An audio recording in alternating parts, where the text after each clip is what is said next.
Welcome to Antigua, a beautiful and tranquil island that I believe has some of the best beaches in the Caribbean.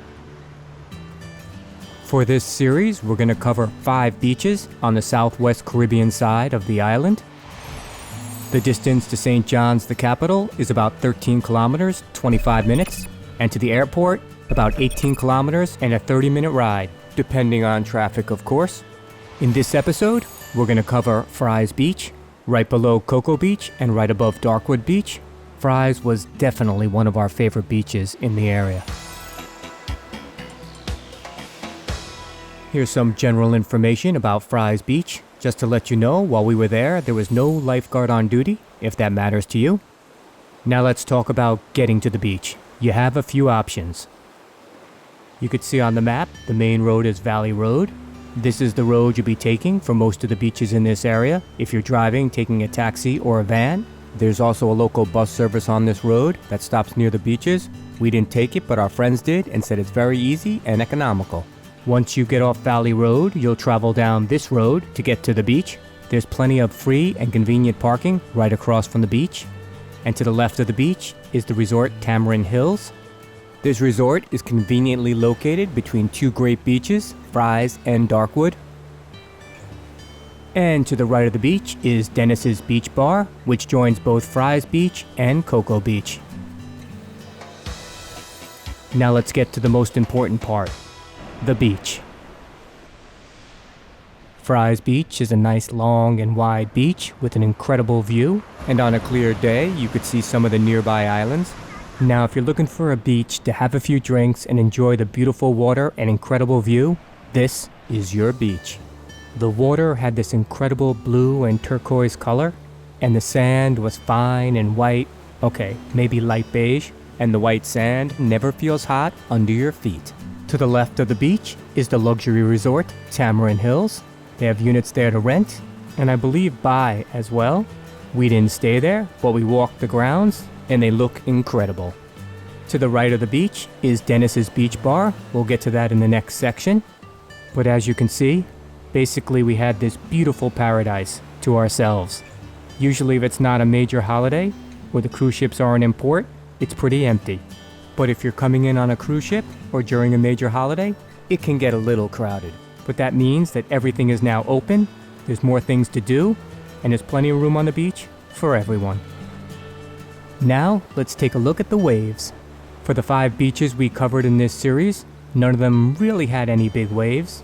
Ffryes Beach might have had the biggest of the group, at about a meter or so, but since the waves break so late, there's a dip in the sand right about here. The dip is only about a foot or a foot and a half, so when you go in the water, just watch your step.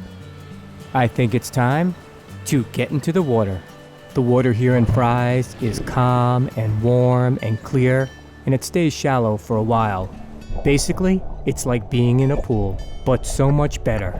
And when the sun comes out, you can see clear to the bottom, and you might even see a fish or 2. And if you search for a while, and you're lucky, you might even see a star. Now that we had a full day of sun, sand, swimming, and a few drinks, it's time to lay back, relax, and enjoy one of the most beautiful sunsets in the Caribbean. Now let's look at some food options on Ffryes Beach. There are 3 main options here. At the time of making this video, the Wild Tamarind restaurant was just opening, so if I get any information on them, I'll add it in the notes or in a future video. For now, let's focus on these 2 restaurants on Ffryes Beach, Ffryes Tiki Bar and Grill, and Dennis's. First, we're going to take a look at the Tiki Bar and Grill. From what I understand, it's mostly open on the weekends and when the cruise ships are in port. It's a great place to relax and get in and out of the sun while you're on the beach, have a beer and a lobster off the grill, and you definitely can't beat the prices. Now let's take a look at the famous Dennis's Beach Bar and Restaurant. You can dine on the deck and enjoy the beautiful views as well as the incredible sunset while sipping on some refreshing drinks and tasty food. But the fun doesn't stop when the sun goes down, especially on Friday nights. when Dennis's has its famous beach barbecue bonfire. We enjoyed the night with some good friends, some good food, lots of drinks, and yes, even some dancing. They had a DJ playing all night and taking requests, and the service was excellent, especially from our waitress Jay. It was pretty dark out there, so you might need your flashlight on your phone to see your food, but that, coupled with the fact that they had a bonfire, kept the bugs at bay. And here's our wonderful host for the evening, Dennis, along with our good friend and Antigua connection, Kay. And here is the menu for the Friday night barbecue. One of the favorite dishes among our group was the shrimp kebab. Another was the jerk chicken.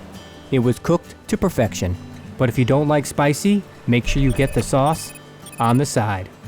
And of course, what's a beach barbecue without lobster? Naturally, they had roasting marshmallows over the bonfire. The kids enjoyed it, as well as some of the adults. And after all that eating and a lot of drinking, it was time to dance. And the dancing went well into the night. This is a 5-part series on beaches in Antigua. I'll add the link to the other beaches down below. Some final thoughts. In Antigua, the US dollar, as well as the Eastern Caribbean dollar, are widely accepted. Antigua is definitely a paradise not to be missed. I hope this helps you on your trip to Antigua. Safe travels. For more insights, tips, and info into all your travel moves, stay tuned and subscribe to our channel.